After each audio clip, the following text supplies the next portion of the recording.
नमस्कार जय जगन्नाथ मु आपण चंदन आज एक नुआ फ्रेश वीडियो को आपण मन स्वागत।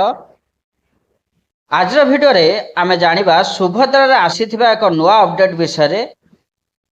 ता पूर्व चैनल नुआ आछन चैनल को सब्सक्राइब करन सब्सक्राइब कला पाखा बेल आइकन को दबाइ देना चैनल रे पडुथवा समस्त वीडियो आपण मन निकट रे पहुंच परिबे।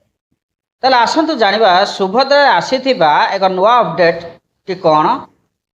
नवेम्बर 1 रु सुभद्रा रे नुआ आवेदन स्टार्ट हो जाइए। जो मानकु 21 वर्ष होइछि एप्रिल 1 2025 जो मानकु 21 वर्ष होइछि और जो माने पूर्व आवेदन कर नथिले से माने आवेदन करिवे। से मानकु मार्च 8 तारिख रे 5000 नुहे से मानकु 10000 लेखाए टंका दिया जिवो। जो माने नुआ हिताधिकारी जोड़ी हेबे सेमानंकु सरकार 10,000 टंका किस्ती रे देबे। यह नहीं उपमुख्यमंत्री प्रभाती परिड़ा सूचना देइचंती। तले सेमानक पई खुशी खबर आसीगला।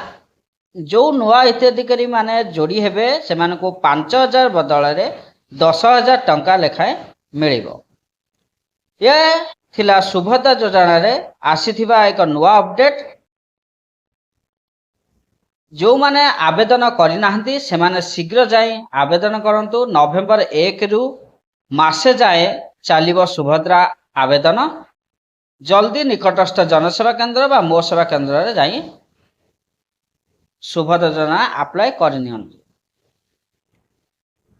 वीडियोटी भल लागिथिले चैनल टी को like comment share and subscribe करिवे। रहुची जय जगन्नाथ।